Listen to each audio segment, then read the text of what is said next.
Hello, everybody, and welcome to Totally Jacob. And just like that, in the middle of summer, it was Halloween. And I'm ready for the occasion, darling. I was thrilled when I saw that episode 5 of season 2 of And Just Like That was entitled Trick or Treat. Now, you know, Halloween is my favorite time of the year. So to get a Halloween episode in July means that something happened at HBO because they probably planned to air that episode around Halloween, but they didn't.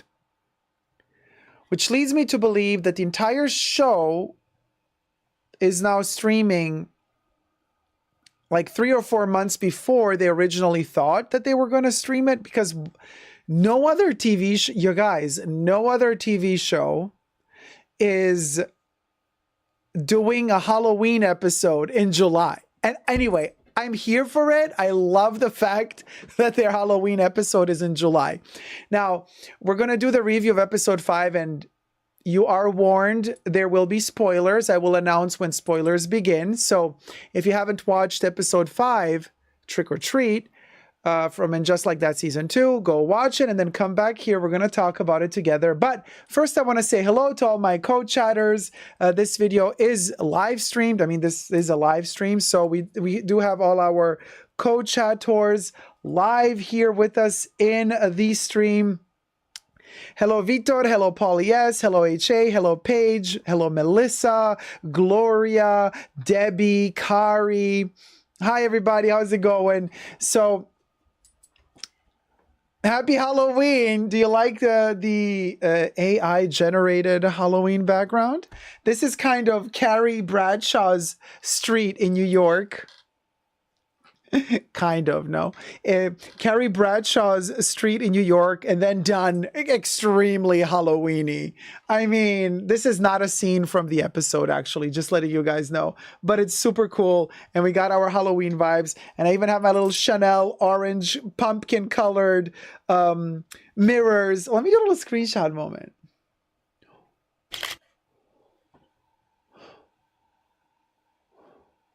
What am I doing wrong? Oh, the light. It's going to be hard to do. Okay.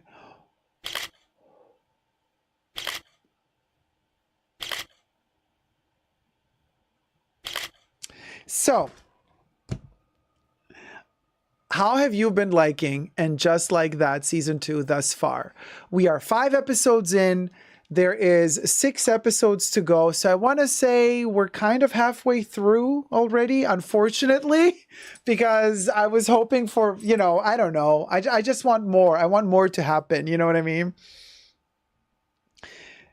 Hey, Antonella. Hey, Zach. So how is it? Like, hey, Mr. Puppy. Have you been enjoying it thus far? Loving it?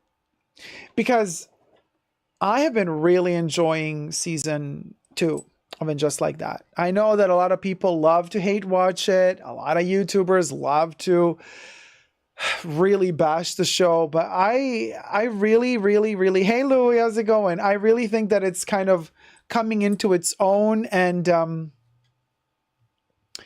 it's so interesting how I'm looking really forward to seeing Samantha back. But is it awkward that I don't miss her? Like, the show works very well even without her. Am I the only person to kind of like feel this? Because I mean, of course I miss her and I want her in the show.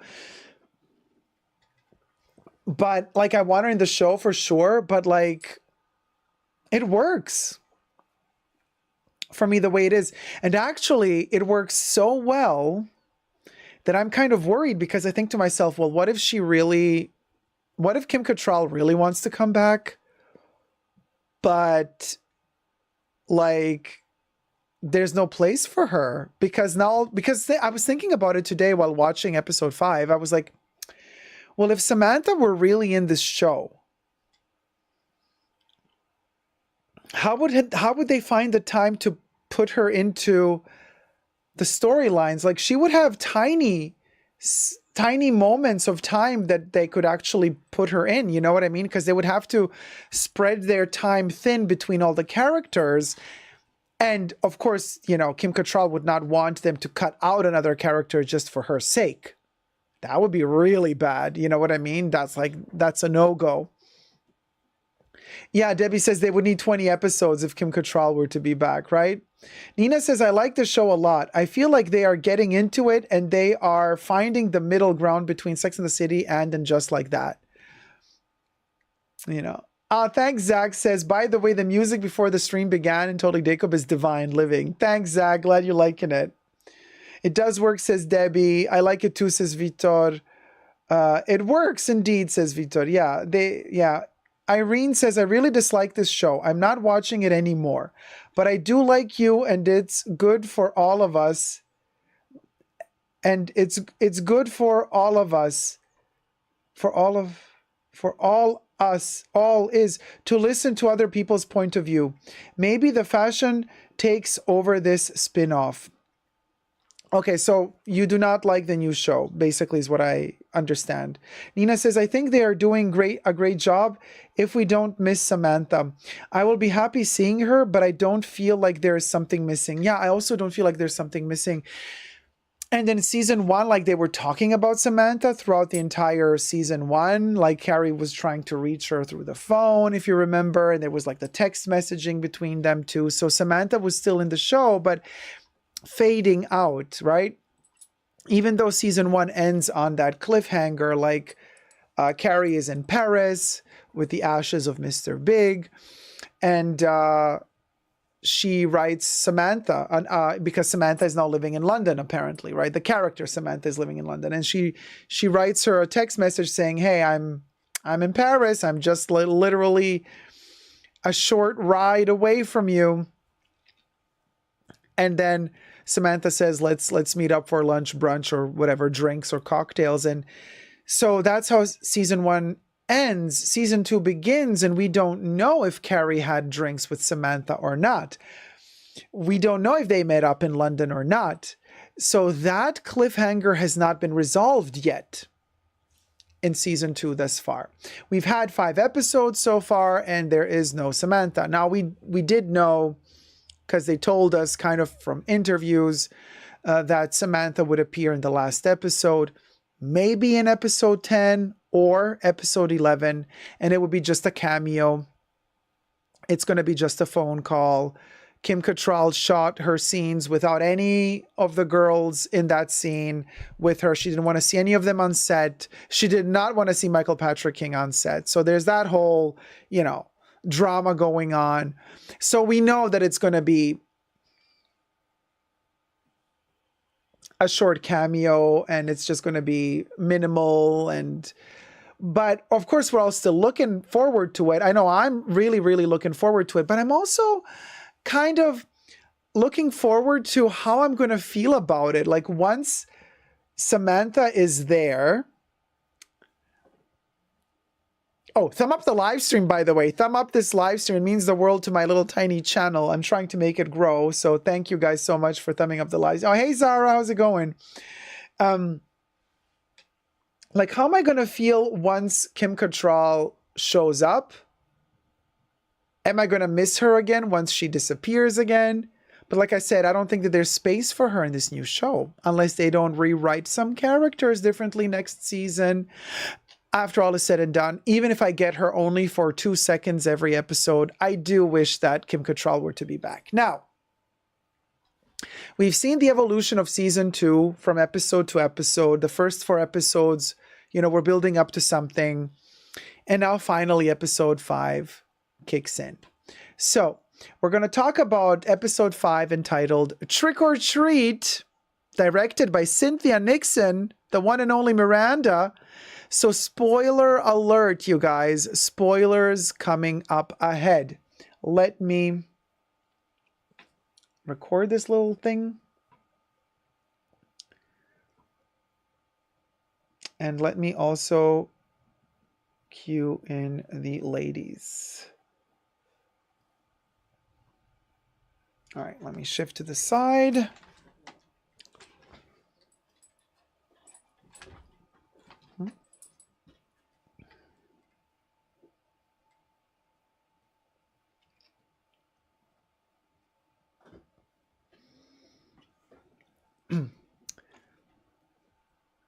Hi everybody, Dacob here. Welcome back to Totally Dacob. Today we're going to be reviewing Season 2, and just like that, Episode 5, Trick or Treat.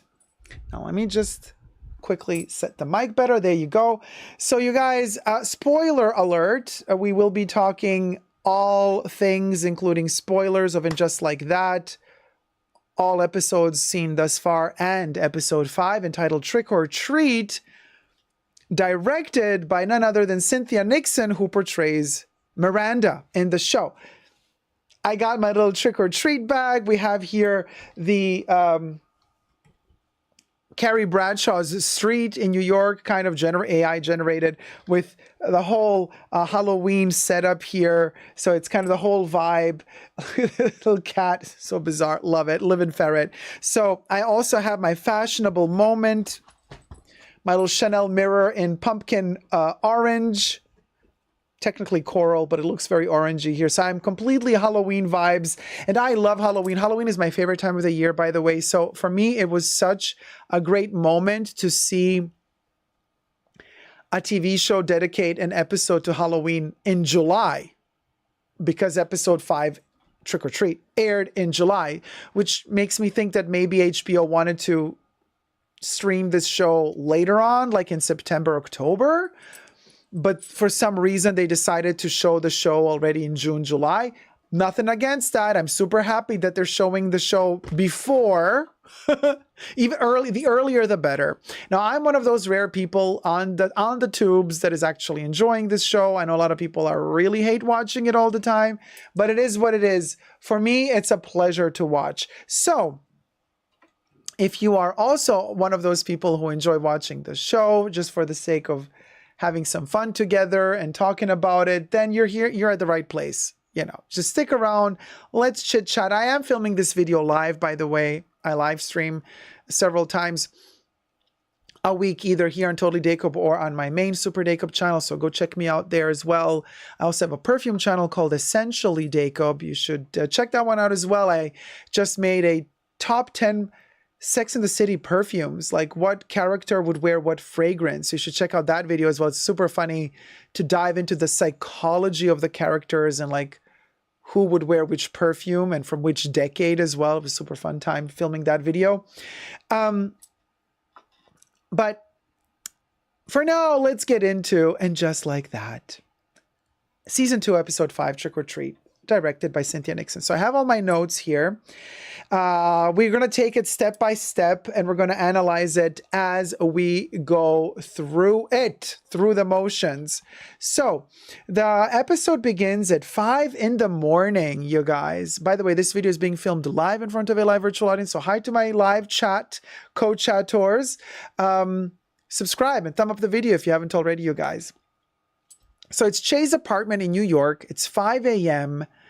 The wake-up alarm rings for Miranda. And as she wakes up so early in the morning, she also wakes up Che. They are sleeping together. Obviously, they are together. Che says, I heard it. Miranda says she's sorry. Che asks, what time is it? And that's where we find out that Che went to sleep at 4 a.m., either having fun with their friends or doing stand-up comedy at clubs or bars in New York. Miranda has to go home to wake Brady up because otherwise, Miranda says, Brady's going to sleep all day long. And Miranda has class at university. So we find out that Brady, you know, he said already he's not going to go back to school. He's not going to go back to the university when autumn arrives. And so now, since this episode is playing on Halloween, autumn has arrived. And here Miranda implies that Brady did not go to college. he followed through with not wanting to go back to college in fall, and he didn't, unless college doesn't begin in November for him. I don't know. We see Miranda going to the train. She is driving back home. Now we cut to, it's already daytime outside. We see a beautiful street, very similar to Carrie's street as well. And the porches are decorated for Halloween. It is the Halloween season. We have ghosts on the street. Now, first off, let me say, they have approached this episode and Halloween from a fun standpoint. Like, there was no spookiness, there was no mystery, there was no kind of ghostly appearance. And so before we get further into the episode, I want to say it's a missed opportunity, in my opinion, because a little bit of the supernatural would have been a lot of fun for a Halloween episode. You know, we could have played a little bit more on the fact that Samantha is not there. She could have come into a dream. Carrie could have dreamt of her. Mr. Big could have come back. I know that Mr. Noth is canceled for whatever he did or allegedly did, but in real life. But I don't know, like the Halloween, you know, I always remember Roseanne, the TV show, and Roseanne loved Halloween, and her Halloween specials were always epic. The Simpsons also always do epic Halloween specials. And I think if And Just Like That dedicates a whole episode to Halloween and even entitles it Trick or Treat, they could have given us some supernatural fashion moments or something. I don't know, something, you know. Debbie says Carrie could be a witch again. A bit tricky for her to be a witch since Hocus Pocus. I think she probably, because don't forget, Sarah Jessica Parker is also an executive producer of the show, so she has a lot of say. Maybe some of the writers said, wouldn't it be funny if like you're like the witch, like from Hocus Pocus? And then she's like, girl, no. Maybe also Disney is like, mm-mm. But either way, you know what I mean? I do believe that she probably didn't want to be a witch. I don't know. But I did hear that they are working on Hocus Pocus 3. So you never know. Now there you go. Bees Trap says, I forgot it was Halloween episode completely within 5 minutes. Good point. Good point. You know. Oh, hey, Selena. Thank God there's a live today. Yes, Catherine says, I'm only watching Jacob's reviews and later we'll watch it. Oh, this is going to be fun. Because this episode also has really lighthearted moments, super fun, but it also has really deep moments. It's very well balanced. Like, and I'm liking the deep moments. We're going to get to those soon. So, home with Brady, Miranda making pumpkin and pancakes, and I love how they're dressed, Miranda. I love the sun, the light coming through the kitchen in their home. It's just giving me those gorgeous morning autumn vibes, beautiful orangey hues of light, the big pumpkin that Miranda bought to do the jack-o'-lantern. Oh, it's just, it feels so like home and cozy. And her sweater, the knitted sweater with all the patterns and the colors of autumn. I just love it. Love that kitchen scene. That kitchen scene could have gone on for hours. For me, unfortunately, it just went on for like a minute. Just enough time to have an interaction between Miranda and Brady. Miranda's making pumpkin and pancakes. And then she says, let's decorate the stoop because we cannot be the only house on the block without Halloween spirit. And then Brady drops the pun. Brady says, why? Isn't this house already scary enough? And Miranda is like, takes the knife and she's like, oh, like you've stabbed your mother with that comment. So obviously there's still trouble in paradise at the Hobbs home, with her being with Shay, Steve still living in the house, Brady being upset with all the parents, plus his girlfriend abandoned him. So there's a lot of tension. Plus Miranda is sleeping always at Shay's, but has to wake up at 5 a.m. to make it in time to get back home, make breakfast for Brady, wake Brady up, and then rush off to the university to meet Naya. It's a mess. Cut to Carrie and Miranda walking in in the park on Halloween. So now we see them walking, and these are like the images that have leaked several times throughout the past months. The Halloween episode, and you would see this kind of park alley, Miranda and Carrie not dressed up for Halloween, but they're surrounded by people in costume. There's Harry Potter. I can't remember the other ones. Beauty and the Beast. I don't know. Maybe they strategically dressed them up in certain ways to reference certain episodes of Sex and the City. I don't know. But yeah, I don't know. But anyway, so we're talking Carrie and Miranda right now. So this is our cast of characters, by the way. And this is Che, who we mentioned before. And this is Brady. Brady, who said to Miranda, "Isn't our house scary enough already? Do we need to decorate the stoop?" So Carrie and Miranda are walking in the park towards the benefit Halloween gala charity event hosted by Charlotte. And Miranda says to Carrie, Charlotte is going to be really angry with you if you don't dress up in costume. And then Carrie says, "What are you talking about, girl? I am dressed in costume. I'm dressed as Helen Gurley Brown, writer and founder of Cosmopolitan magazine circa 1970. And then the whole joke begins of like Carrie saying, like, haven't you, like, come on, like, look how dressed I am. She has like these two bows in her hair. And she said, I actually really like that outfit. Not gonna lie, I really liked it. And then she says, like, when did you see me with two bows in my hair like this? Like Carrie's trying to say, like, this is like crazy dressing for her. And Miranda says, like, I literally saw you wearing two bows just like that, like a week ago or 2 weeks ago. And Carrie's like, oh, okay. So, but then Miranda is also not dressed. But Miranda has a little secret up her sleeve. We're gonna see as soon as they get to Charlotte's party. So Miranda says, it just looks like Carrie. Your outfit looks like Carrie. Miranda lost all her sleep in the Bermuda schlepping triangle because, she looks super tired. She hasn't been sleeping. And she calls it the Bermuda schlepping triangle because she's schlepping her stuff between Che's house, her Brooklyn home, and Columbia University. Now we're at Charlotte's Halloween costume party. Charlotte is dressed as Elizabeth Jennings, aka Carrie Russell from The Americans. Harry is dressed as Matthew Rhys, husband of Elizabeth, Russian spies in the 80s. And nobody gets the pun. Nobody understands like who they are. Nobody knows that TV show. Does the TV show really even exist? I don't know. I would have to actually check it. Later on in the episode, there's a scene where Charlotte and Harry are back home watching The Americans, and it does look like it's an actual show. But we'll go. And this is the first time that I saw Charlotte young again.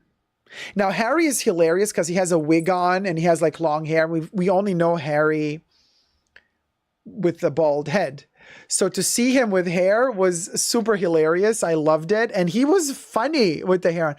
And Charlotte with the hair all to the side. And she says, yeah, like this actress, she would always have the hair to the side. And she poses and she looks youthful again, I don't notice anymore so much the operation going on, whatever she has. I don't know what she has going on her face, but she looked youthful to me again.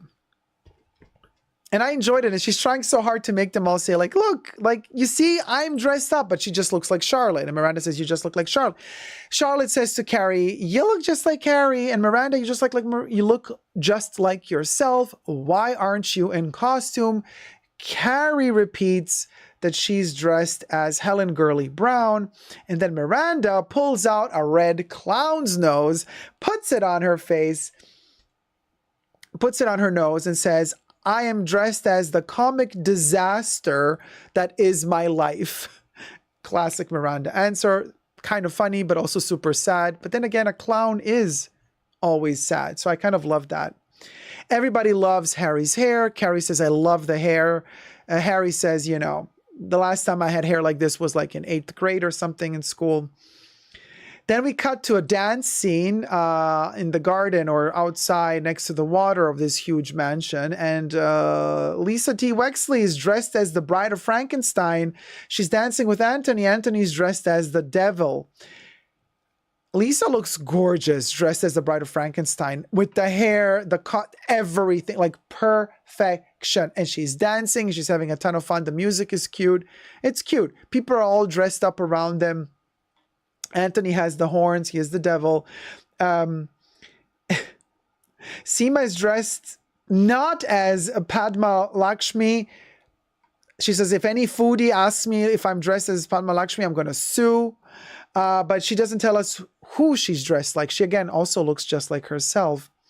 Naya is dressed as Eartha Kitt, dressed as Catwoman. Super sexy vibes. She looks gorgeous as Eartha Kitt, a.k.a. Catwoman. But the event has no single men, and Naya is now, newly kind of single. I mean, her and her hubby are apart. You could say they have been estranged from one another. And so she's like, I've dressed up in all this lycra, and there's not one single sexy guy over here.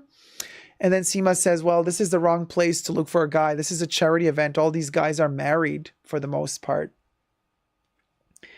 Carrie says, well, I saw a cute guy all alone. I saw Jack Sparrow, and I thought he was hot. And then Miranda says, that was a woman, actually.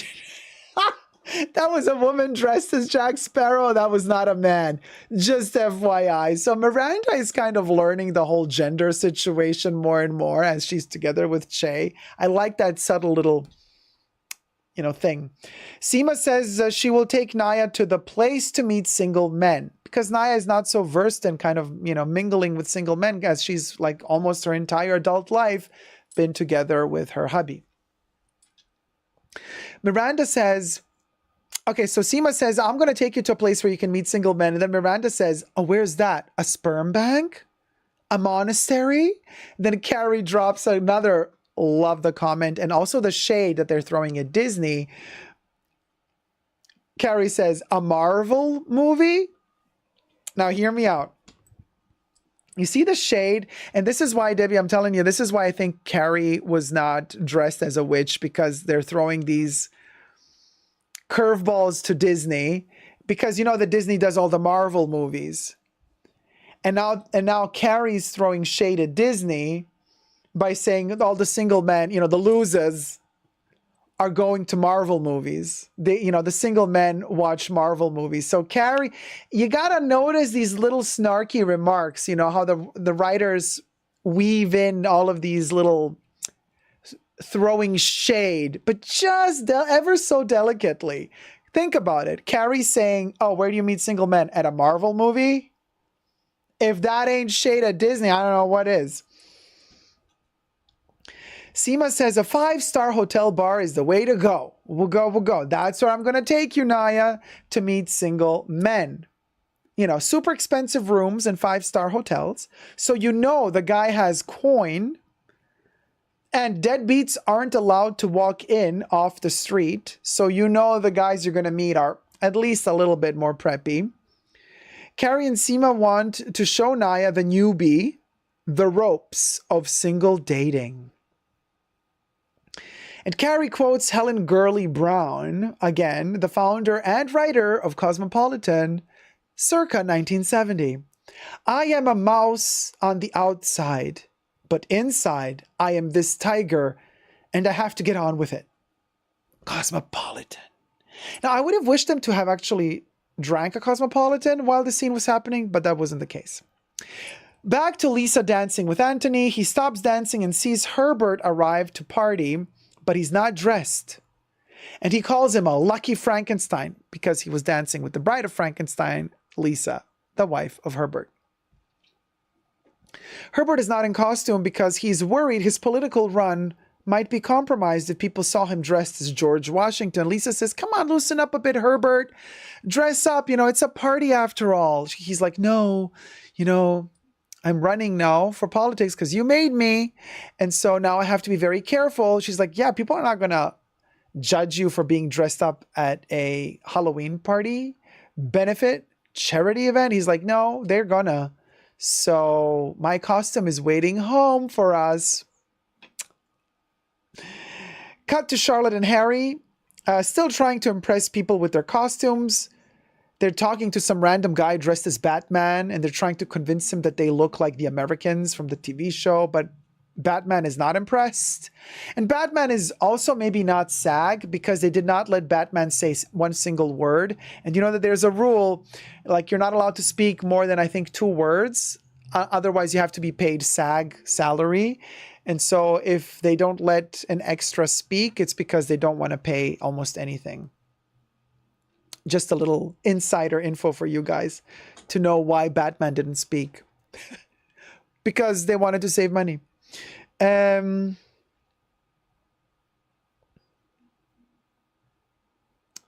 that's that.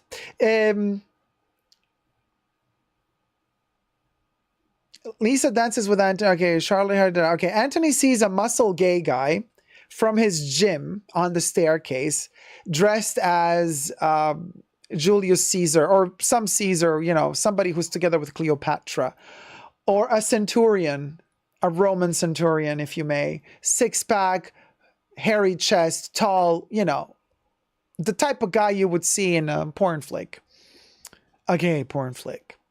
And he's like, hey, you know, I know you from the gym, right? And the guy's like, no, I don't know you from anywhere. And by the way, this is my wife. And he takes the wife and walks away. And the wife is dressed as Cleopatra. And again, I felt like this was a cliche moment for our only gay character, Anthony, being that gay cliche comedic relief. Slightly hysterical like a chihuahua again, even though he's less hysterical now than he was in Sex and the City. He was like, blah, blah, blah, blah, blah. He was like always hysterical like a chihuahua. Now it's a little bit less toned down, but still quite a cliche. That's a pity. And then he says, yeah, straight guy with abs. Like, no way that a straight guy would have abs like that guy did. So that was his gay moment. Miranda asks Carrie who is eating a glazed apple at the party. Carrie was eating the glazed apple while Miranda asks her if she's really going to go to a hotel bar to look for men. And Carrie says, if you want a man in your life, you cannot just sit at home and wait for him to come to you. And then Miranda says, oh, is that the Cosmopolitan girl? And then Carrie says, no, that's my own quote. I'm like, yeah, it's a lame quote. So obviously it's yours. Just saying. So in the dancing party crowd is a person dressed as style fashion icon Iris Apfel. Did you see Iris Apfel? Or Apfel? Iris Apfel? Iris Apfel. Did you guys see Iris Apfel? It wasn't really her. It was somebody dressed as her, dancing at the party. I thought that was such a cute little nod to, you know, the fashion in Sex and the City, that they would have one person dressed as Iris Apfel. Now, it is a bit weird to dress up as a person that is alive, because technically on Halloween, you should dress up as a ghost or a spirit because you want to warn off the spirits so that the spirits don't haunt you. They think you're one of them, so they leave you alone on Halloween night. That's the whole shtick of Halloween. But then dressing up as somebody who's alive, a bit weird. But anyway, we digress. It was still amazing to see somebody dressed as Iris Apfel in the show. Paul Yes says, I hate when they use gays or underrepresented people as comedic relief. Yeah, which is really bizarre because, like, actually, it's much nicer. Actually, the fact that the showrunner, you know, Michael Patrick King, is gay himself, you would think he would respect the gay community a bit more, but alas, no. The Real Shakeen, how's it going, sweetie? LOL, watching this before I actually watch episode 5, it makes it so much easier to follow the episode plot when I actually do watch it. Oh my God, awesome. But, you know, spoilers, you have been warned, spoilers. Now, we cut to Lisa T. Wexley and Herbert at home. Herbert is now... Okay, so Lisa is now out of costume. She's not dressed as Bride of Frankenstein anymore. But Herbert comes out of the bathroom in costume, dressed as George Washington. Hilarious. Like, he looks super cute. Dressed as... He looks like a chubby George Washington, but the cutest, with all the curly hair. It's adorable. He just doesn't look like a politician at all. You know, he looks like a comedic actor, but like a good one. But anyway, So he wants to have sex with Lisa, right? So she says, Herbert, she says to him, you look bizarrely hot. And then she says, but before we get down to business, Mr. President, and then she uses her Marilyn Monroe voice, I know you are running for city comptroller, but you don't get to comptrol me. And then he says to her to not touch his hair. Don't touch my hair. Don't touch my hair. Isn't that what you always say to me, to never touch your hair? So he's now telling her, don't touch my hair. He's now implying that she wears a wig when out and about, which she probably does. He's kind of throwing shade at her. She doesn't mind. They're going to have a little something going on in bed. Now we cut to Charlotte and Harry. Now they're watching the actual TV show, The Americans, on TV. And they're super taken by the show. And they're like, very cozy moment on their couch. And I don't know. I wish I was there with them to eat popcorn and watch this show. Like, that's how I felt. Rock runs in and into the living room and says they were contacted by a photographer while they were outside. I think either they were skateboarding or just doing something outside. And this kind of photographer approached them and said, hey, you look mighty fun, Miss Thing. Wanna be in a photo shoot for Ralph Lauren? And this photographer gave Rock a business card, and Rock hands the business card to Charlotte. Now, Harry's immediately like, no, this is a scam. This is some creep that just wants to take photos of you and then, who knows, do what? You are underage. Absolutely not. You are not going to, start a modeling career, because before you know it, you're going to be going to rehab and stuff like that. But Charlotte, she loves Ralph Lauren. And Charlotte, when she was a teenie, was also modeling a little bit in the mall. She was a mall model, but she loved wearing Ralph Lauren. And she's super excited. She takes the business card and says, oh, this is the real deal, Harry. The card is laminated. It's a good quality card, because Harry says anybody can go to the copy shop, print fake business cards that say Ralph Lauren on them, and anybody can laminate them. And then Charlotte says, but this is embossed. The Ralph Lauren logo is embossed in the business card. It's like the business. Did I say credit card before? I meant business card. Let me take a sippy chow. I need some.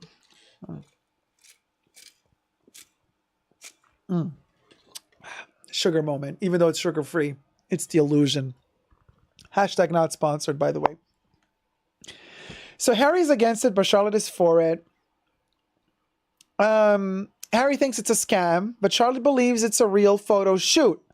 Charlotte was a model at the mall in high school, and she wore Ralph Lauren. Now we cut to the 5-star hotel bar where Naya, Seema, and Carrie are talking about, what else? Dicks. And Naya never went to a bar to meet a man before. Andre, who's her husband, at this point, I don't know if they're divorced. I think they're still together, but just not together, but still married, I guess. Andre and her started dating when she was a junior in college. Naya has seen only 3 dicks in her life, if the subway flasha counts as 1. Otherwise, she's seen only 2. Seema has seen enough dicks that you cannot surprise her anymore, she says. Carrie has seen not enough and is still surprisable. Well, we'll go. I mean, I don't know if Carrie was trying to be like more proper and conservative than she actually is. Because I don't know if Carrie is just still surprisable. I think she's had her fair share of dick as well. Just saying. A guy hits on Seema. He was sitting next to her. He hits on her, calling her ma'am. And she says, like, did you just call me ma'am? And he then says, he bounces back right away and says, isn't that how you call a goddess? No, isn't that how you address royalty? He's a salesperson. He sells Nettlefield gin. And he's kind of desperate for this 5-star hotel bar to actually carry this gin, but it doesn't. So Seema is like, okay, I'll help you. So then she talks to the barman and she's like, do you have Nettlefield gin? And the barman is no. She's like, you should. It's great. And then he says, oh, thank you. Now I owe you a bottle of Nettlefield gin. And then Seema says, you owe me more than a bottle. Wink, wink. So anyway, and then Carrie, so Seema starts talking to the guy and turns away from Carrie and Naya. Carrie at this point looks at Naya and says, Mama done hooked a fish. She's trying really hard to be funny, this Carrie, isn't she? Mama done hooked a fish. Naya laughs and notices a guy across the room flirting with her. His name is Ian. He walks to Naya and says, can I buy you a drink, with like the deepest voice I've ever heard on television. At this point, Seema is taken. Naya is taken by this handsome gentleman, and Carrie is all alone at the bar. So Carrie at this point says, like, is this bar an aquarium? All the fish are being fished out. And then she says, well, this is the perfect time for Wordle. So she starts playing Wordle. Seema is now in bed with the guy she met at the bar, the Nettlefield gin guy. The foreplay was great, a lot of fun. She loved it. But then he says he has ED. Seema is like all, horned up. They're in her bedroom. They're back at her place. She is a ready ferret. And she's really, wants to, we'll go. But he is like, I have ED. Let me just be completely honest with you. She's like, what's that? He's like, I have an erectile dysfunction. She's like, I didn't notice. You've been doing pretty well thus far. He says, don't worry about it. It's all good. And then he pulls out this huge penis pump contraption. And he starts pumping with all the weird sounds and all. And Seema is like, huh. And he doesn't even care to turn around and hide it. He's like literally whips it out in front of her and starts pumping. How did that end? We'll find out later. Cut to 3:30 a.m. at Che's place with their friends. They're all playing video games. Playing video games. That's my Lana Del Rey impersonation. We'll go. Oh, ring, ring, ring, ring. Hello? Lana Del Rey? Hey, sweetie, I didn't know you were watching my recaps of And Just Like That. Well, how do you have my number on speed dial? Kim Cattrall gave it to you? For just in case? Just in case what? Oh, you're calling me because you heard me sing your song? Video games. Yeah. No, okay, I promise I'll never try to sing it again. Was it that bad? Oh, sorry, Lana Del Rey, but so is that you? Okay, so you're watching my recaps, and the only time you call me is to tell me that I did a terrible version of video games, and like you're telling me to stop embarrassing you. Well, do you have anything nice to say? Oh, you do? Oh, thank you, Lana. Yes, you like my shirt? Look, wait, this is definitely something you're going to like. Like, it's all transparent. It's like vintage Dolce & Gabbana. Check this out, Lana. I think you're going to love this. You could wear something like this to one of your concert gigs. Look at this beautiful little detail, the little pizzo at the... Yeah. Okay.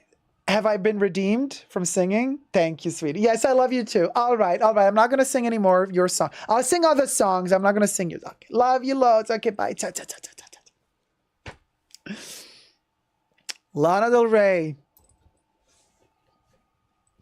So anyway, thanks for the call, girl. So yeah, they're playing the Switch. Che at 3:30 in the morning with all their friends playing video games. Che runs out of rolling papers for the doobies, and so they need to go to the bedroom to fetch some more. That's where Miranda is trying to sleep. Che asks if Miranda has earplugs in, but Miranda says, yes, I do, but they don't work. Miranda has to be up by 5 a.m., but it's 3:30 in the morning. Miranda's like, I need to sleep, Che. And Che's like, no, we're going to be quiet. And Miranda's like, yeah, sure you will. Sure you will. Cut to the next morning at the Mondrian Hotel where Naya is exiting wearing the same clothes she wore the night before. In other words, it's her first walk of shame from a hotel ever. And she is feeling her oats.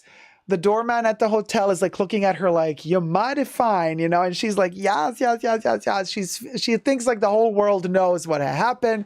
She is glowing. The guy that she hooked up with at the bar, he was staying at the hotel, so she stayed at his room and they had a night of fun. We have no scene filmed that was shown to us of them two, so we don't know really what happened there. We only have the scene between Seema and her guy, which is also an interesting choice, why they chose not to show us Naya interacting with the guy in his room. I wonder why. Maybe they filmed it, but then they decided not to show it.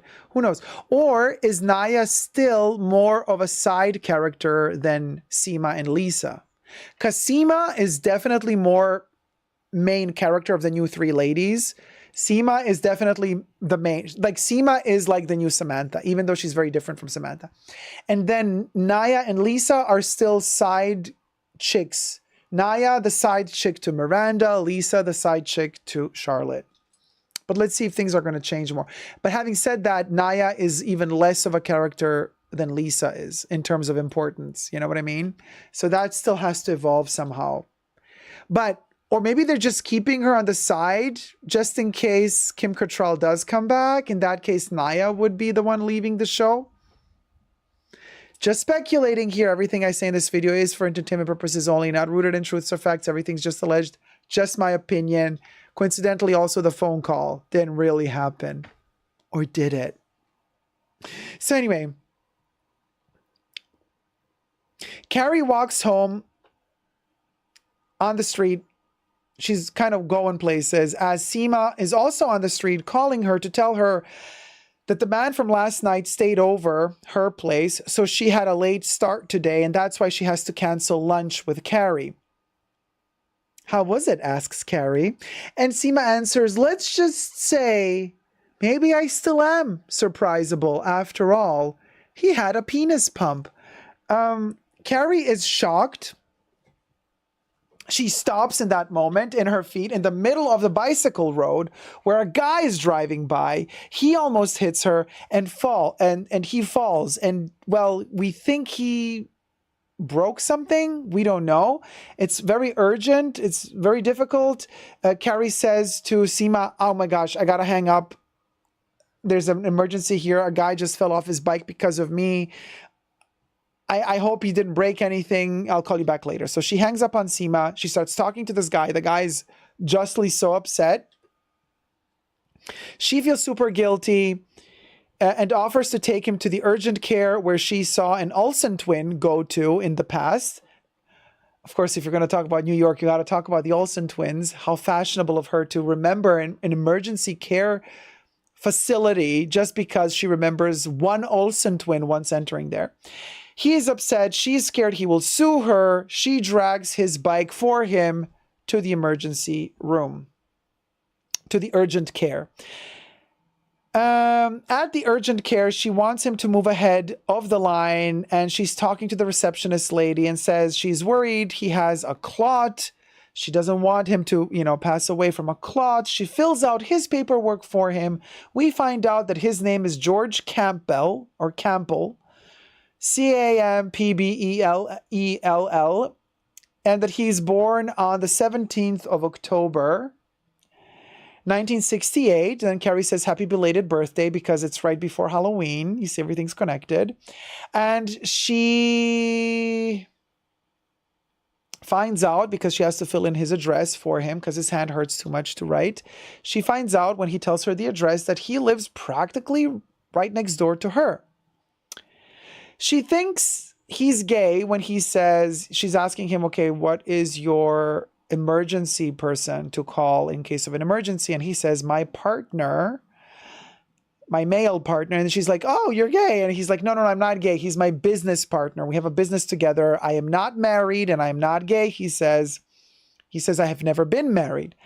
The partner calls in that moment and she talks to him shortly. Because again, the hand of George is incapacitated.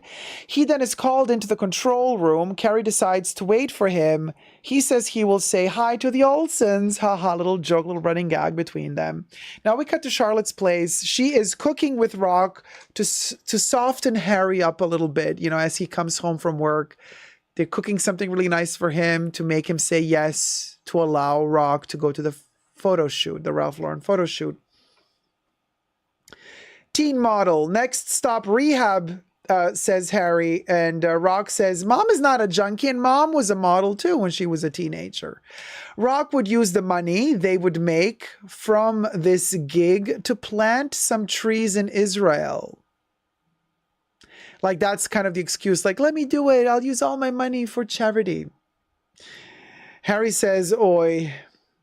So he thinks it will be exploitative. He has his doubts. Charlotte says, it's a Polo Ralph Lauren shoot. It could not possibly be used for anything nasty. Now here I found very interesting what they did here. Again, if you really read between the lines, it feels like the writers wrote this right after the Balenciaga scandal of the teddy bears with the kids in the kids' room. And how apparently the parents took the kids for the photo shoot and everybody thought, oh, it's going to be an innocent photo shoot. And then we all know what happened and Balenciaga got canceled, even though people are wearing Balenciaga again. So there's a lot of weird stuff going on with Balenciaga. And I'm very disappointed. For me, Balenciaga is still canceled. As long as Demna is there, Balenciaga is canceled for me. And it's embarrassing to see all of these stars and actresses and actors endorsing Balenciaga and wearing them still today and going to the fashion shows. I find that very cringe. And duly noted who you are, actresses and actors and singers. But I found it very interesting how Harry is doubting the intentions of this photo shoot. Like they're using kids for an innocent photo shoot, but like what's the true intention behind it? Like you don't know what they're going to use these photos for later, in which context. So to me, this was very much about the Balenciaga photo shoot. And I love that little nod to it. If you know, you know type of nod. Pardon me. Because they never mentioned that in this episode, but I felt that's where they got this idea from in the first place. Very clever nod to the Balenciaga scandal. Slippery slope, says Harry. Now we cut back to Carrie at the emergency care on the phone with Seema. Seema says she doesn't know why they call this, Carrie says, I don't know why they call this urgent care when it should be called I got nothing else planned for the rest of the day care because it takes too long. Seema asks, why is she still there? But Carrie says she's implicated because she gave the guy her name. Now she's scared he can find her and sue her. And she doesn't want to get sued. Seema says, I'm a pushover, you're a pushover too. She says she will see the penis pump guy again too. It was B+ sex, she says. But the spooning after the sex was sexy after that. George now comes out. His wrist is broken after all. He tries to pay the emergency care, but the card he gives the emergency care was declined. He needs to use another card. Now at this point, Carrie thinks this guy might be in financial trouble. Now she gets even more worried that he might sue her because he knows her name. If he Googles her, he'll find out that she was with Big and that she inherited millions. And if he's in money trouble, he's going to sue her. She's scared of that, but she's also kind of intrigued by this guy. She's kind of attracted to him. Not going to lie, he was the worst acting of this episode. He was really, I don't know why they booked him to act. He really felt yucky to me. There was no chemistry between him and her. He did not act well. He did not look attractive. I don't know. I was just grossed out by him. Something about him just gave me stinky vibes. Sorry, George Campbell. I don't know why, but I don't know anybody else had that vibe from him as well, or was it just me?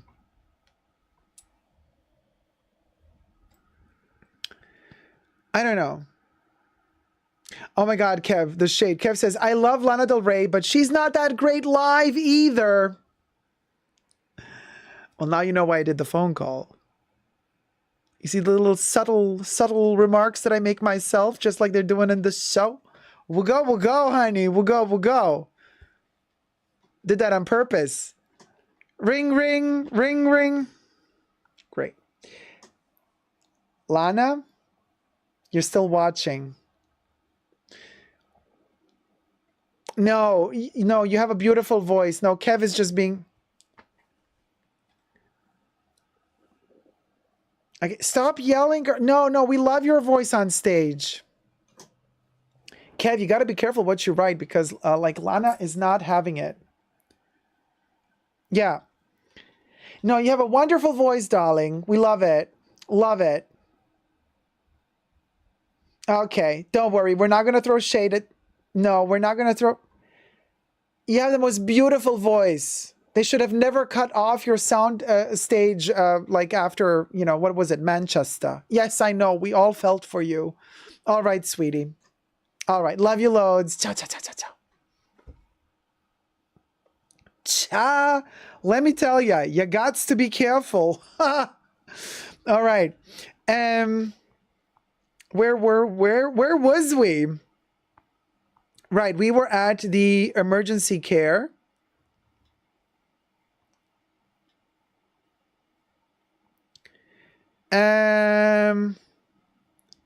Okay. Now we cut to Naya with Miranda at the campus, sitting on a bench outside. And Naya says she loves the walk of shame the day after. Well, Miranda loves it too. Students pass by. Naya becomes super serious because she is a professor. She says, hello, good day, good day, good day. And then like, as they pass by, she goes back to her giddy, girly, I'm horny talk with Miranda. Super cute. So she came home and slept. Okay. So she says, I came home and I slept until 2 p.m. And then Miranda's like, oh my God, I'm so jelly. I wish I could sleep that long. But with the Che and then going back to Brooklyn and then going back to university, like I can never really sleep. And so she says she's jelly. And, but then Naya says to Miranda, you can stay at my place, because she used to live with Andre. Andre is now gone. So she says, now that Andre is no longer there, you could stay in Andre's room or studio. Miranda says, thanks. I'm exhausted. And I look at Naya says, yes, you do look it. And Miranda says, Naya says, you see, I told you I'm mean. Because there's this running gag, Miranda says, you're not saying that I should come and live with you just because you're being nice, right? And then Naya says, no, I'm not a nice person. I'm telling you this because I also am lonely. I don't want to be alone. It would be fun if we're like roommates. And then Miranda says, I do look really tired. I really am tired. So maybe I'll take you up on that offer to move in with you. And Naya says, yes, you do look really tired. And Miranda's like, oh my God. And Naya said, told ya. I'm not a nice person. I'm going to tell you what I think. Now we're back to Carrie. Carrie's ringing Campbell's doorbell, George Campbell's doorbell. He lives in a huge gallery-type space apartment. She brought him a lot of food to eat because she thought he has money problems. So she kind of says, you could freeze the rest of the soups for later. He's like, I know how to cook. She's like, I thought you might not have the money because the credit card was declined. He says, no, the only reason the credit card was declined was because like there was a fraud situation going, so I blocked it off. But anyway, she still feels guilty, but he is loaded with cash. He asks if she is there to break his other wrist too. She offers to type the presentation for him. He says thanks because she just ran out of Percocet. Well, he ran out of Percocet. So now he's starting to feel the pain again. And she's like, oh, you ran out of Percocet. Okay, well then, let me do this for you. He tells her he has no money issues and the card was closed out because of fraud. He sold 3 apps already in his lifetime with his business partner and is hopefully going to sell the 4th app soon, which is what he's working on now. That's where all the money's coming from. They start working and, typing, but then they start kissing. He says, "You have tiny wrists," as he's touching her wrists while she's trying to type on the computer. I was kind of grossed out by that comment. It's like he's into midgets or something. Very bizarre. Very bizarre. I don't know. I did not enjoy him. Nina says, no, he was weird. Right? Weird, says Katie. Yeah. The wrist fetish, says Melissa. Right? Yeah, he's like, tiny wrists. And she's like, I was like, oh my gosh, what's up with this? It was such a bizarre moment. Anyway, they kiss and his business partner, comes in with the dry cleaning of George. And he's like, oh, you could have put a towel on the dough to let me know that there was somebody here having a little something. And George is like, what gives, girl? He's like, look, your dry cleaner called me to tell me that your dry cleaning stuff has been there for a month again. And I'm like, that's a weird thing for a business partner to do. It's like, hang a towel on the door if you have company. Your dry cleaner called. We have a deadline, bro. Carrie says she should take her tiny wrists and go. Makes a joke about borrowing one of his bikes, but then says, I'm never gonna happen. I'm never gonna take a bike. I only drive taxis in this town. LOL. Even though she can walk back home because he's her neighbor, practically. Cut to Che and Miranda at dinner restaurant. Che is excited because ABC is so excited about Che Pasa. And their agent is flying in for the testing, which is apparently a good sign. Miranda is eating red curry and says it's not a joke. It's super hot. It's way too spicy. Che says that's what happens when you order something spicy. Miranda says she knows, but she needed to order something spicy to wake her up because she's super tired. But now that she's eating spicy food, can barely breathe, she's hyperventilating. Of course, now she's awake. Awake for dear life. So Miranda asks, what is testing? Che says they ask a bunch of random people they found in Times Square to give feedback on the pilot and then use that information to figure out how to sell the show to most people in America. That's kind of the gist of a test audience for screenings.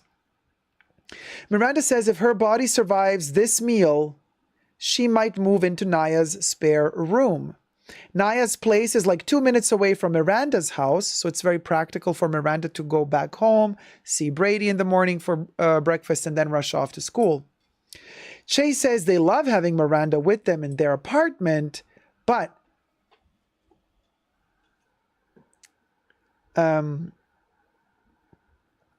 want whatever works best for Miranda too, Miranda says she will still sleep over plenty of nights. Che says only thing they are worried about is the spice all over Miranda's lips, and they do not want to have currylingus later that night. So that was a little Sex in the City joke, because all that curry all over her lips, very spicy.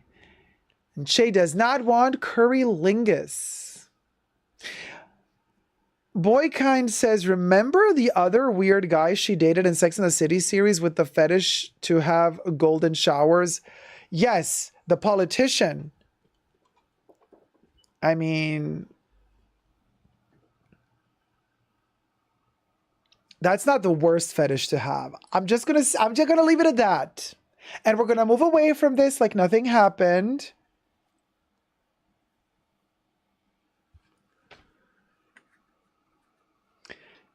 Okay, I just put the phone on mute because I know somebody's going to call me after I said that. I'll unmute it later. You know who you are. So anyway, cut to Ralph Lauren photo shoot. Charlotte tells the photographer that she's a model too and is wearing all vintage Ralph Lauren from head to toe. And she looks gorgeous in that Ralph Lauren attire. I loved Charlotte dressed in Ralph Lauren. She looks great. Oh, there, my note is, she looks great in it, by the way. She says she was wearing it since she was a teen. Carrie and Miranda are shopping for secondhand beds. for Miranda to take to Naya's. A single bed. Carrie's worried about bed bugs. Gross. Miranda is scared to ask Steve when he will move out, because obviously Miranda still feels super guilty for having disrupted a family nucleus. And single beds look so sad, says Miranda. Carrie says they are not lonely if you look close enough, implying the beds might have bed bugs or might be bed bug infested, which made me feel so icky. Carrie says she got all the signals wrong herself. With the bicycle single man she's having dinner with later tonight. So she's going to dinner with George Campbell. She says,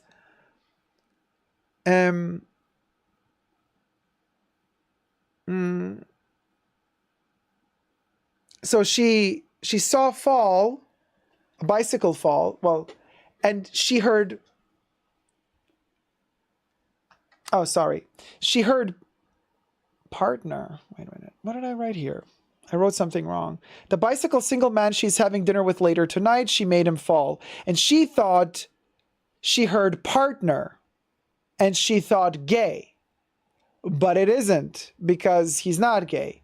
Then she heard crash. And then she thought lawsuit, but the guy's not suing her. Then she heard urgent care. And she thought this will be quick. But it wasn't quick. So Carrie's telling Miranda, look, everything I've been thinking, I'm wrong about. So I might be wrong about this bed as well. So she says, no more snap judgments from me. But as we all know, Carrie is always very judgmental. So she's going to fall back into her judgmental pattern like that. You know what I mean? She sees that used mattress and she thinks bed bugs again. Miranda jumps off the used bed as Carrie says, I see this bed, I think bed bugs. Ralph Lauren photo shoot again. Harry sneaks into the photo shoot with his wig on. He looks super creepy. And this is a very creepy scene because he moves like creepily towards, with like glasses and the wig. I mean, he looks like the type of person you don't want next to kids. Not gonna say it on YouTube. Anyway, he steps next to the guy who's retouching the images, the image retoucher, and he starts asking him creepy questions about the shoot and the kids and what will be added to the green screen after the photos are taken. And he asks if it will be something dirty or sexy or what. And it was very interesting to me how the image retoucher does not have any red bells go off. Like when he hears and sees what a creepy wigged guy is saying. Like asking such questions, like the guy's like, this is a family shoot, like whatever. Like if a guy randomly walks into a photo shoot with kids and is asking me like, oh, is this going to be some sexy shit made with these kids? Like, I would be like, police immediately? Instead, the other guy's just like, no, dude, it's just going to be some family photos. I'm like, wow, what a weird moment that was in the show, in this episode. I thought that was so awkward in the worst way possible. In the worst way possible, how the photo retoucher just brushes off the fact that some creep is asking if these photos are going to be some sexy pictures later. Like, wow. Anyway. But instead he just answers, I don't know, bruh. Or bro, but this is a family shoot and, you know, Rock is jumping on a jumping mat. Boing, boing, boing, boing, boing with a green screen behind. Charlotte sees Harry and moves in to tell him to leave. Because if Rock sees him there, all trust will be broken. And that Harry cannot always be the yes parent. He can also, for once, be the no parent. You know, Harry accepts and leaves. She is the fun parent for a change. He says later, dude, and will not return the wig back because Carrie likes it and he lost the receipt, allegedly. LOL. He says, peace out. And then he kind of wobbles off like a cool dude off the set. What a bizarre scene. Yeah, what a bizarre scene. Seriously. Anyway. So now we're at the Che Pasa test audience.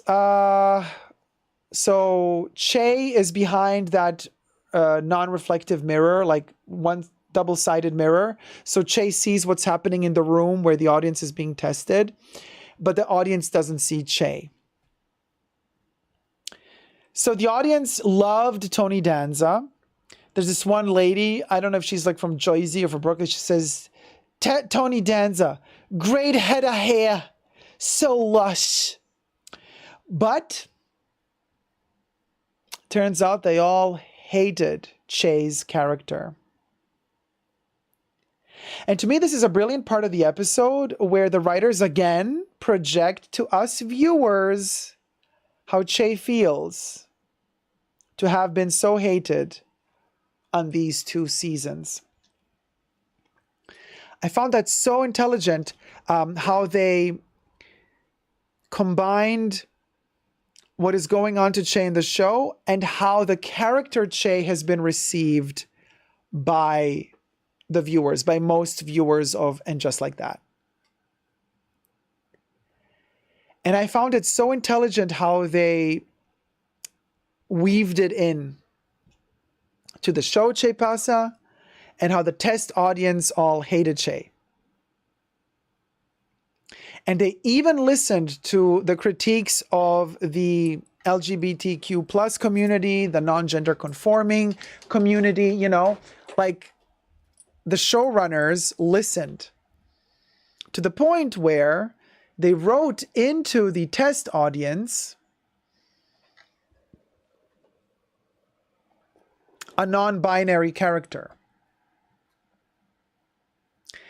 And that non-binary character is also criticizing the show because, you know, there was a lot of non-binary people also criticizing Che, but also a lot of mostly heterosexual women during season 1 reviewing the show and saying, no, I'm not against Che. I'm not against the lesbian thing. I'm not against the non-binary thing. I'm not against the gender fluid. Not at all. It's just that Che is a terrible character. I'm like, that is homophobia, baby. Such an excuse, you know, of saying, no, I have nothing against Che, but like, I have something against how the character was written and the lack of, you know, blah, blah, blah. And I'm just like, and I love the fact how they've written it into the show now by adding this non-binary. Okay, we're going to get to it. Listen. So they say Tony looked uncomfortable in that scene when she cried. And this is an old dude saying it, elderly guy. Then the guy who's testing the audience corrected this old elderly gentleman to they. A non-binary test audience member says that the crying sends a signal that it's sad to be non-binary. Che, from behind the screen, agrees and says they told the studio that repeatedly. And we remember from a couple of episodes ago that Che says, hey, said to Miranda while Miranda was test reading with Che, you know, rehearsing with Che, not test reading. And Miranda says, it says here you have to cry. And Che says, no, if I cry, I'm going to send off the vibe that it's sad to be non-binary, you know. And this is exactly what the test audience member says. The interviewer says the non-binary person seems the interviewer says that the non-binary person in the test audience seems pretty quiet. Can they hear more from them? Then the non-binary person says that the whole Che character was like a walking boomer joke that felt so fake to them. And this is what most people say about Che in And Just Like That. You know what I mean? It's so insane. It's kind of like breaking the fourth wall, but it's very meta because we're hearing this criticism in the show, and that's the criticism that Sarah Ramirez got for the character of Che as well.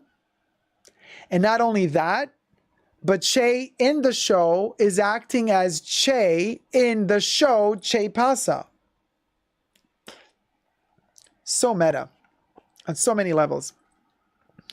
So Che character, so the non-binary test audience member says, the whole Che character was like a walking boomer joke that felt so fake to them. just some phony, sanitized, performative, cheesy-ass dad joke bullshit version of what the non-binary experience is. That's exactly what this person said. It sucked. Also, they would not be able to afford an apartment that big in Bushwick. Then the tester says, he asks then if anyone else has anything else negative to say about the Che character performed by Che Diaz.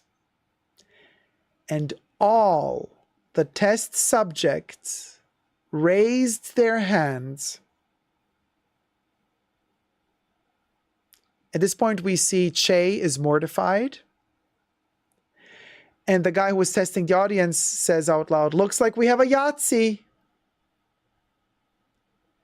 Now we cut to Che's place. Miranda has heard the news. Che told her. Miranda is pissed at the results of the test audience while she cleans up after dinner, and Che is lighting a doobie.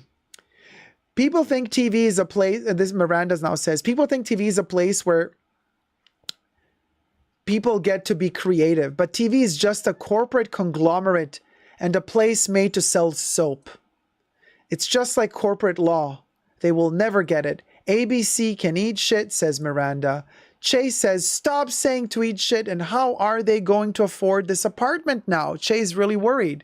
Che just got this huge new apartment thinking that they would have the money from the show to pay for it. But now that the show is probably going to be canceled, big problem. Big problem.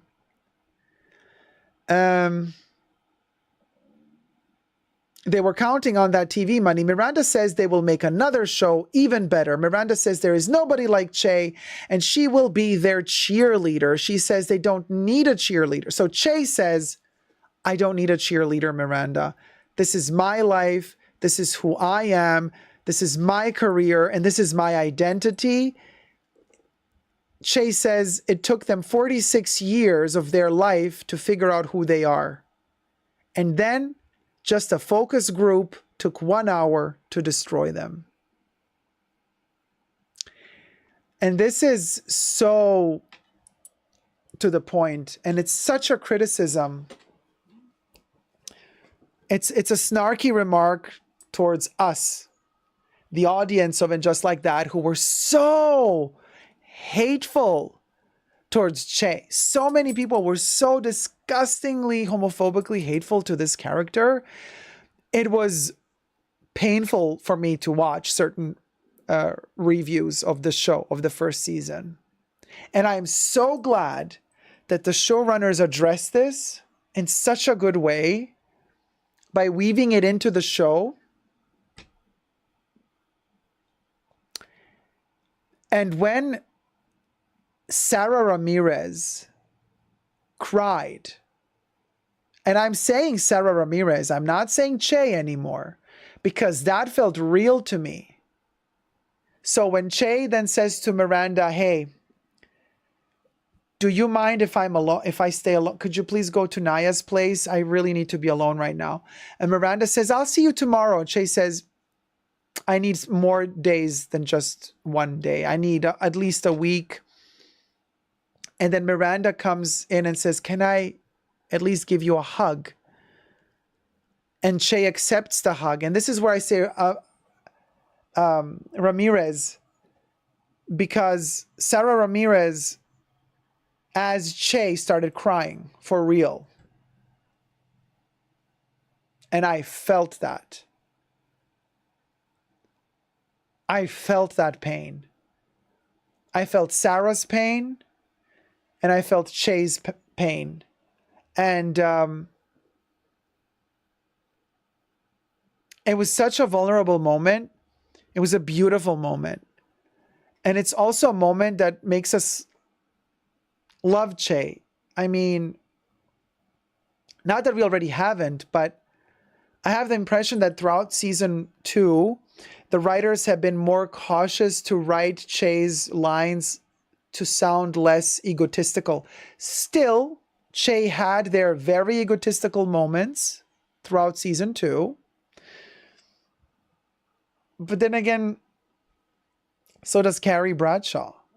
And yet everybody loves her. Ain't nobody throwing so much shade at her like they are at Che.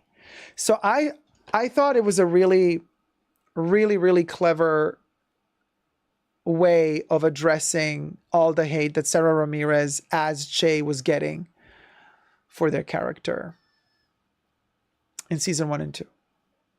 I thought it was beautifully written, and I could really feel the pain, and more power to you, Sarah, and to Che. However, I'm not so sure that this relationship is going to work with Miranda and Che. What I'm getting from Miranda, and by the way, don't forget, Cynthia Nixon directed this episode. Trick or Treat was directed by Cynthia Nixon. So she directed herself as Miranda in this episode. And if you notice how delicate and soft and careful Miranda is with Che, how loving. Miranda keeps repeating, I will cheerlead you on. Miranda keeps repeating, you are the most amazing person I've ever seen. Miranda keeps repeating, you know, you're special. You're going to make great things. And she's, I want to see you tomorrow. Am I allowed to hug you? Can I hug you? Like Miranda is usually not this patient with anybody. Miranda is usually, you know, one strike, you're out. But how Cynthia Nixon portrayed Miranda in this episode shows me that they're going to be together longer.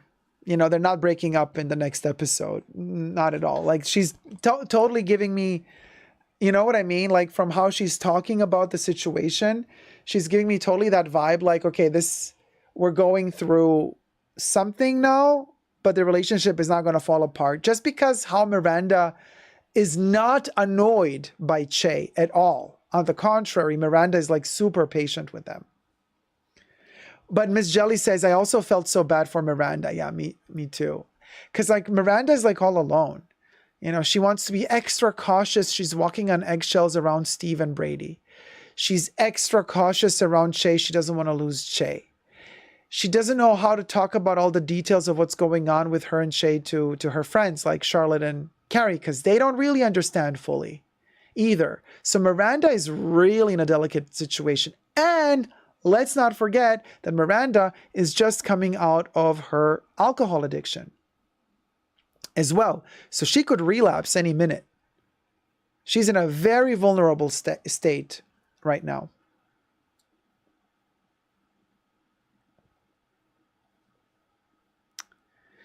So now we cut to the penis pump guy. He came. He was having sex with Seema. He done. And he's like, you know, he mounts off of her. Yes, great. Wasn't it great? She's like, girl. She turns around, opens her drawer, pulls out her golden vibrator, her electric vibrator, and she turns it on and starts diddling herself.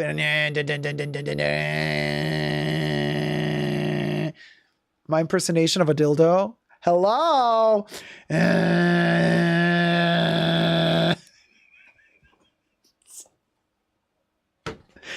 that's the highlight of this live stream. Jacob as a dildo. Cha. We'll go. So she pulls it out of the drawer, turns it on. He says, that's not cool. Now she's upset because like he washes his penis pump in her sink, you know, but he says, yeah, but your vibrator is loud. And then she says his penis pump is not cool. It goes fa-poo, fa-poo as he's pumping it. He leaves the room super upset, and then she turns on the vibrator again. He yells from the other room, not cool! And then she sets the vibrator to even more intense and even louder still. Seema is not having it from any guy, especially not from Mr. Penis Pump. Cut to Carrie at George's place. They're making out. They land on his bed, and again, his business partner calls and interrupts. So they stop making out, and it's kind of a whole embarrassing scene. She basically, long story short, she leaves George. She starts going down the staircase. She can't find him. She's yelling his name in this huge building, not even an apartment at this point. And he's kind of, we don't see him. And then she just kind of talks to him. You hear his echo as a response. She says he is married after all. He's married to his business partner. And then he tells her, no, it's, you know what? It's more like I'm John Lennon and he's like McCartney from the Beatles. And then Carrie throws the pun and says, well, that kind of makes her Yoko. And so she gonna go. And this reminds me of that gorgeous episode. Not that it was just one episode. Every episode of Absolutely Fabulous is amazing. But there's that one episode of Ab Fab where Bubbles says that one of the parties that Adina is throwing, Yoko Ono is invited to the party.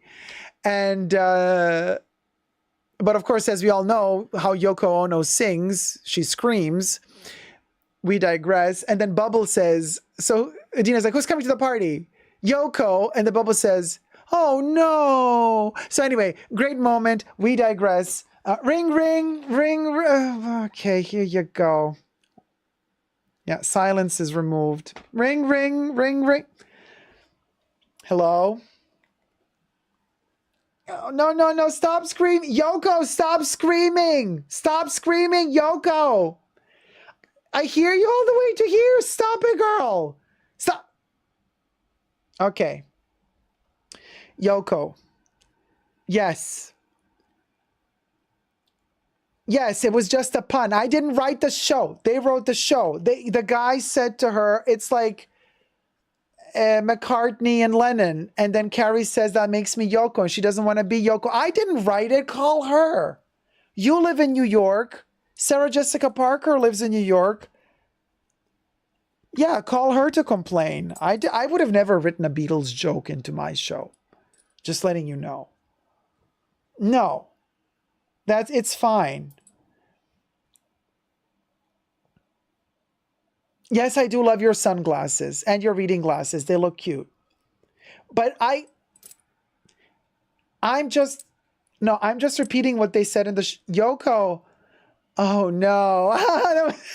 You got the show. What do you mean you never saw Ab Fab? Go watch Ab Fab, girl. It's from the 90s. It's fabulous.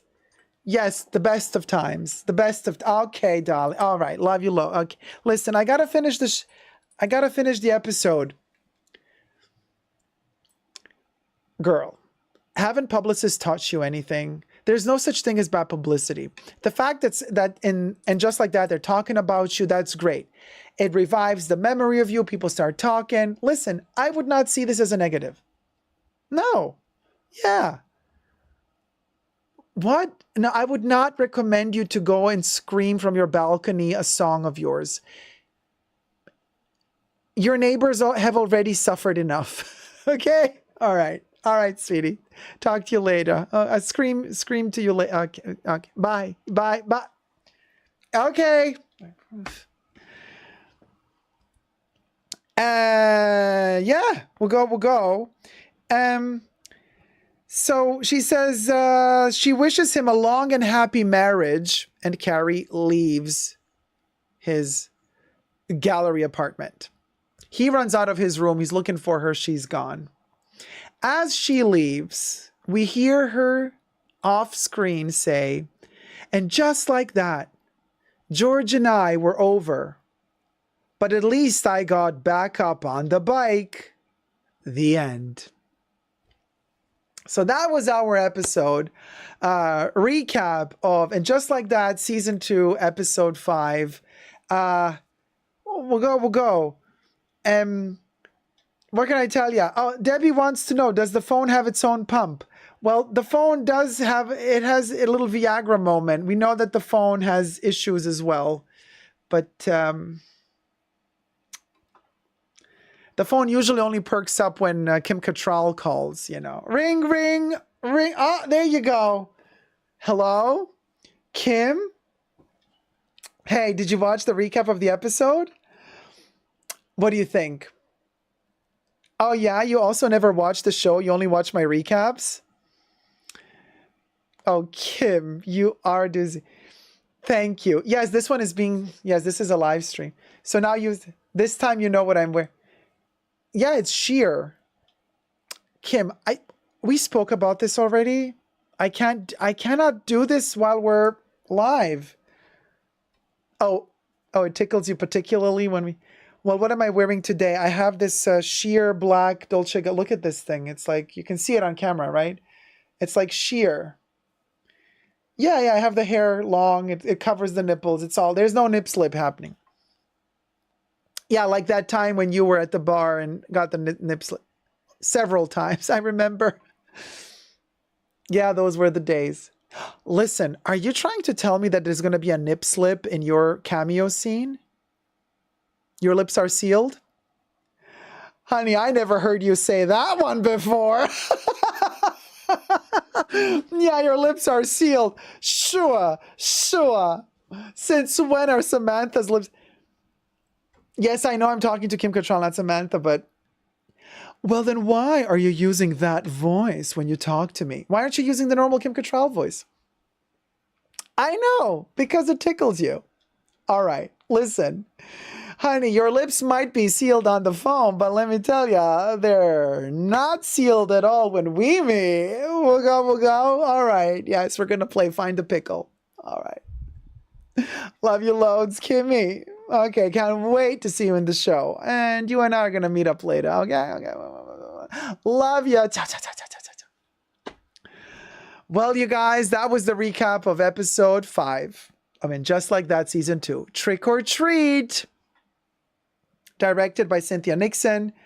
Not too much Halloween going on in this episode after the beginning. It almost feels like they're 2 separate episodes. And since they gave the title Trick or Treat, I was expecting more of a pun. Like that Carrie at the end of the episode would say, and just like that, I got tricked and I got treated. Or something like that. You know what I mean? I was thinking like about George when the bicycle thing fell. Like, how is that a trick or treat? Not really. Che with the test audience. That wasn't Halloween, and also no pun with the trick or treating. Not really. So I was kind of waiting for something to happen, but nothing happened. The only Halloween we had was at the beginning of the episode. And I do feel like they were writing 2 separate episodes and then they kind of chunk them somehow together into one. I don't know, guys. What do you think? It felt kind of awkward. EJW says, when Che met Miranda and learned she was married, Che told her, get your shit together. Turns out Che is married. No thanks. Sarah Ramirez is a fine actor. The character is nasty, mean, and two-faced. EJW. Hold on a minute. Che is not married. Che was married for 2 years. Che is no longer married to Lyle from LA. They used to be married. Am I wrong? Did I get that wrong? Can somebody tell you? Can somebody tell me if she's still married?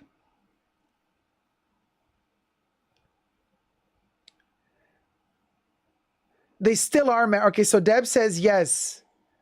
They are. Melissa says, I thought they were married. Boykin says, no, they are. EJW says, no, they are not divorced. Melissa says, they said they never divorced yet. No, they didn't get divorced. Okay, guys. All right. My bad. Apologies to EJW. So,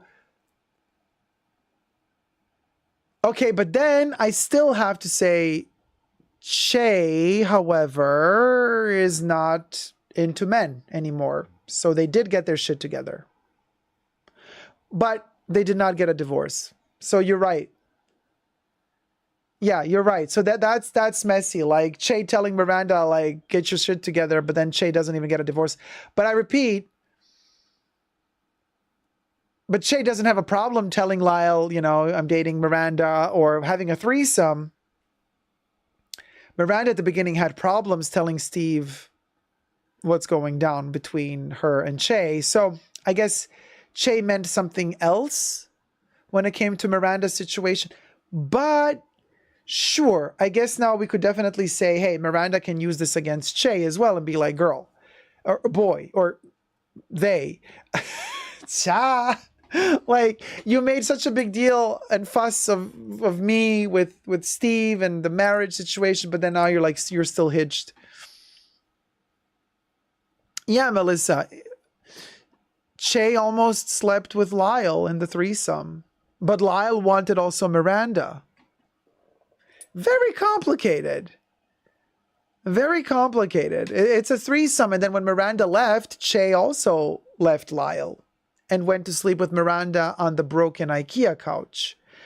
But yes, you're right. The psychology there is off. Definitely. Do you guys think that the writers made a mistake here by not addressing this?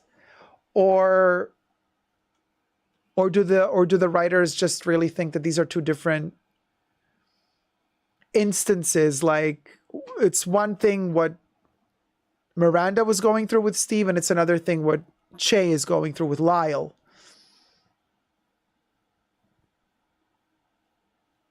Probably, says Kate. Everyone wants Miranda, says Melissa. Yeah, we comb it through, says EJW. Che was a player in season 1, says Debbie. Oh, okay. So that was the thing. But Che seems like less of a player this season. Che seems more vulnerable, closer to tears, more things can hurt them now. Katie says, I think they're just queer and used to different types of relationships. Yeah, that's a good point, Katie. That's a good point, Katie. EJW says, love you. Thanks, sweetie. Love you too. Different character this season, says Debbie. Yeah, it's different. It's softer around the edges. I want to say softer around the edges. Smurfette says, I don't like Che for Miranda. Miranda is almost submissive with Che, and that's not her.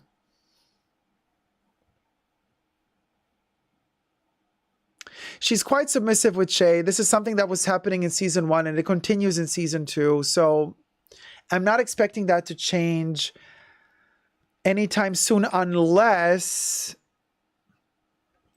Che doesn't do something very, very detrimental to Miranda.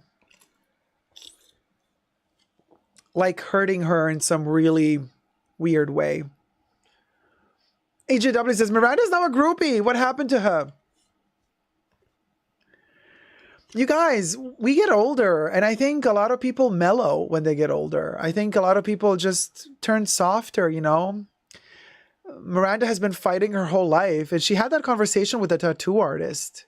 She's like, I'm so done with all of this corporate life and all of this aggressive life. And Miranda repeated it in this episode when she attacked the corporate ABC TV station. She knows corporate law as well, and it's terrible, and she doesn't want to be a part of that anymore. And I think, her fighting for her career, being the tough woman, it's like she doesn't need that anymore. She's been there, done that, and now she wants family, relationship, discovering herself. I get it. And you can only get that with age. Miranda is now a groupie. What happened to her expensive lawyer smart? Now a stupid gal. I don't think she's stupid. I just think she's experimenting with a softer side of herself. She might find out that that's not for her, the softer side of herself, but until she finds out, she's testing something out. You know what I mean? Let's see where this goes. Let's see how long they stay together, because obviously, who knows? And let's not forget that Steve is still a character, one of the main characters of the show. We can't just see Steve punching a punching ball and going to the shrink. He has to have some sort of, I don't know, storyline developing for him as well. Although, I don't know. Justice for Steve, I say. He's just a great guy. What can I tell you? You know what I mean?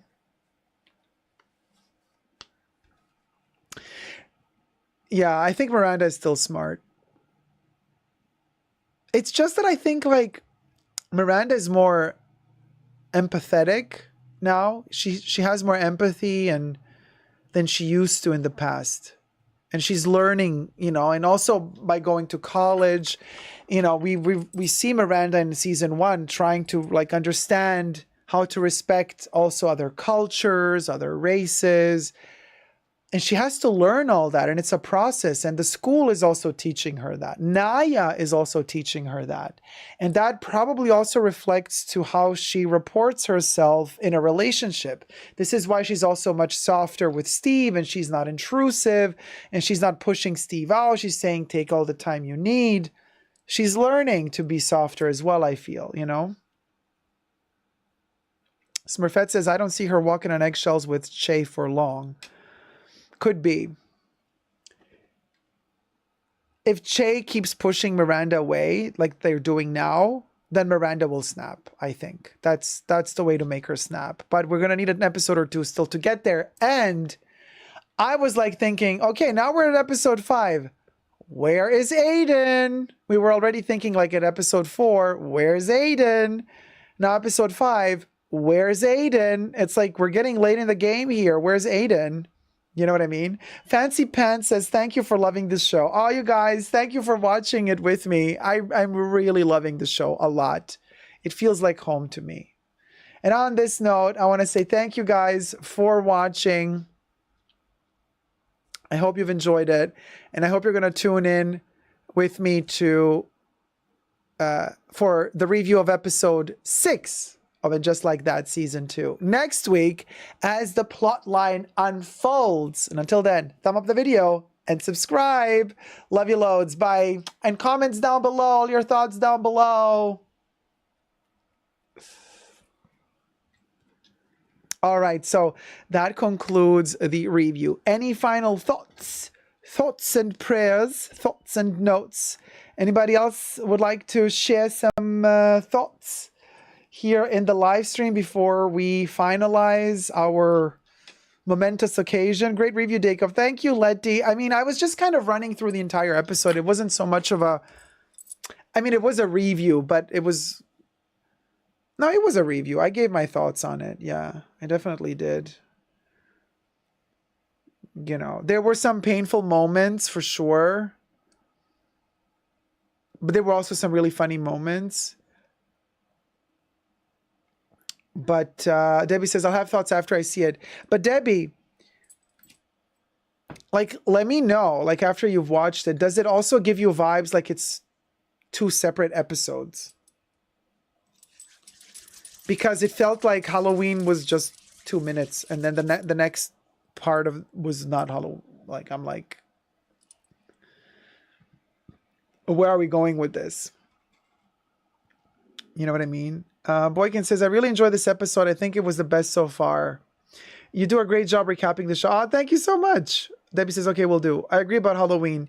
Thanks, guys. Yeah, Halloween for me, like, if you're going to do Halloween, you got to do, you know what I mean? You got to make the whole vibe. It started off so beautiful, Halloween-y, and I felt so amazing because I love Halloween to bits. But then, like, I guess that was Halloween night at the beginning, and then it was all over the next day, you know? For them, we're like, okay, Halloween is over. But for me, it was like, no, it can't be over, you know? I don't know. I mean, I have ideas. I know how I would make a Halloween episode for, like, And Just Like That. Like, my Halloween episode would be moody, magical. It would be like a standalone thing. You know, like they do another, like, do you remember Pretty Little Liars? Oh my God, I love that show so much. Yes, cringe, but in the best of ways. Pretty Little Liars, their special episodes of their Halloween episodes were always awesome. And especially in the later seasons when stuff got even more meta and weird and abstract, like they had like these things going on in the Halloween episodes, like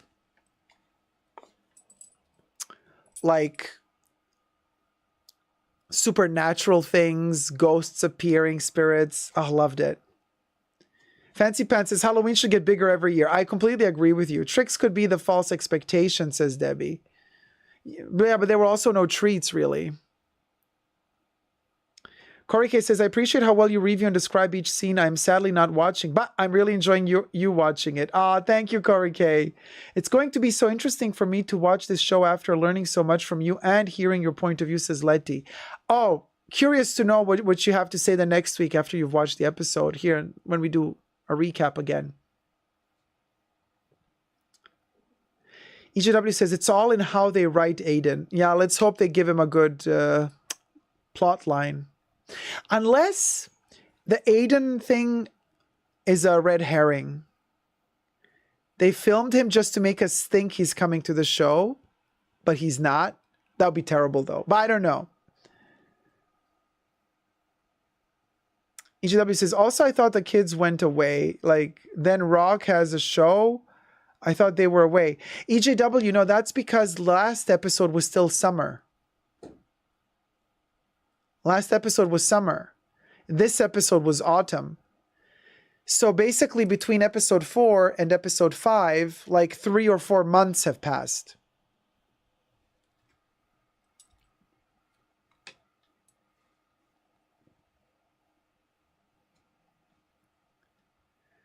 Also, the whole audiobook should have been last year. Well, no, the audiobook, she was shooting that. Oh, you mean it should have been in season 1? The audiobook? Well, no, because she wrote 2 books. I mean, she wrote several books, but I think this is the 2 years after, like, Big passed away.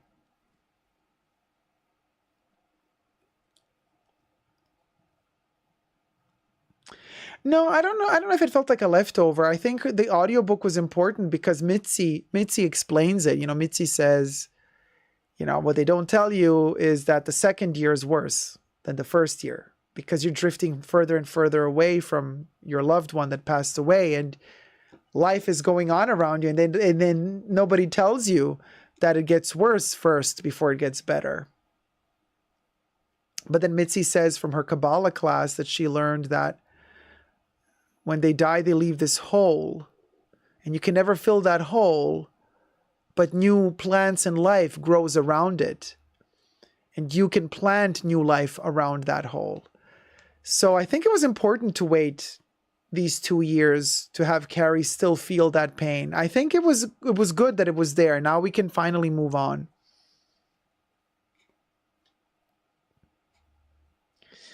Yeah, I like Mitzi too. Mitzi's super cute. Actually, just yesterday, I was watching the episode from Sex and the City where Mitzi got married to the gay guy.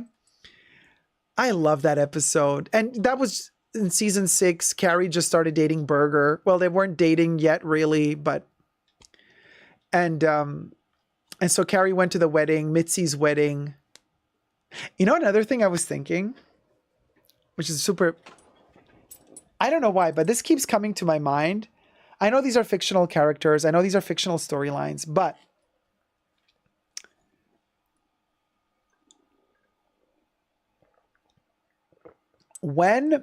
okay, so now Brady is grown up, right? Okay. So hear me out. This is the thing. I'm watching these old episodes, like Brady is just born in Sex and the City. He's an infant. And there's all of these scenes going on between Miranda and Steve and Magda, and the episode where Samantha helps Miranda to get a haircut, and so Samantha takes care of Brady, but his little wobbly chair stops working. So Samantha uses her massager to cradle Brady to fall asleep. I was thinking to myself, wouldn't it be amazing if all that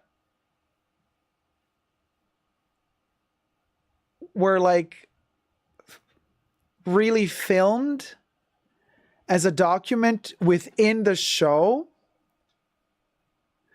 so that today the grown-up character Brady could watch Sex and the City and see how it was for him to grow up, like a photo album, but in movie form.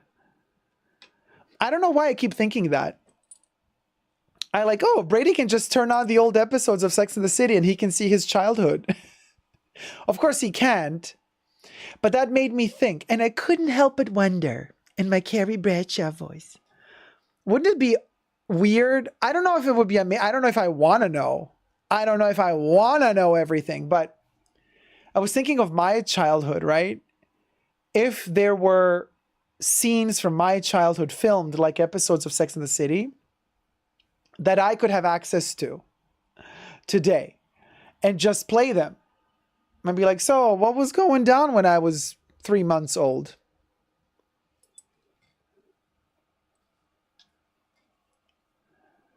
Such a weird thought.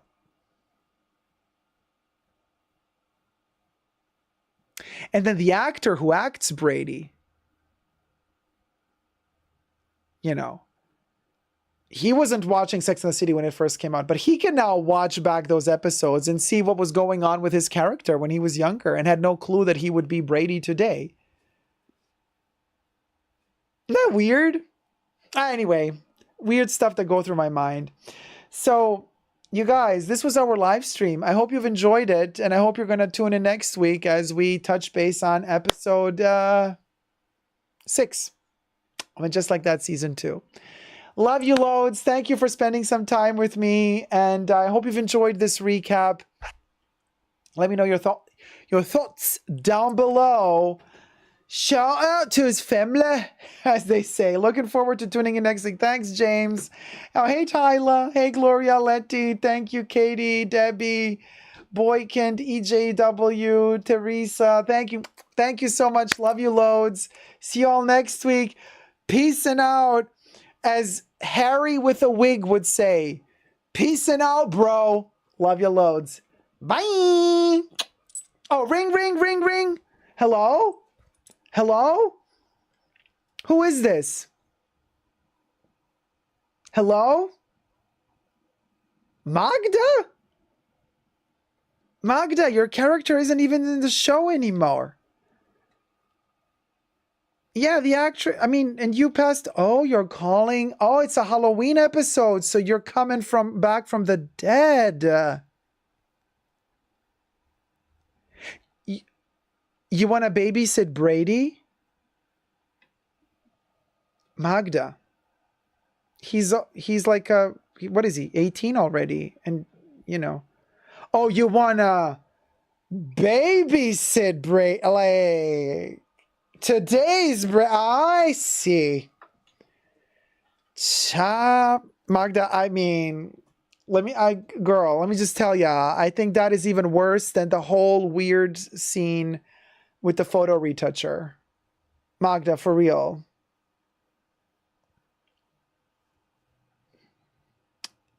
Oh, your whole world changed once you saw Miranda's drawer in her nightstand. Yeah, Tyler's just commenting that was a dildo, Magda. No, it was not a prayer stick. I mean, you can call it a prayer stick. I mean, you use it and you end up saying, oh God, oh God, oh God, but for a different reason. Magda, come on, girl.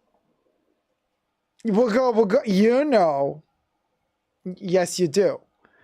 Not for nothing, it's called Sex in the City, honey. And in your case, sex in a drawer. All right, girl. Okay, enough with the puns. Listen, love you loads, Magda. I hope you're going to keep watching my recaps, okay? From up above. Yes, you and Coco. Okay, love you loads, sweetie. Okay, bye. Cha, cha, cha, cha, cha. Who would have known, of all the people to call me, Magda? Well, the surprises you get in the Fashion Bunker on Totally Jacob. Till next week. Keep those floppy phones perky. Perky. I said perky. I said perky. Thank you. Bye. Subscribe.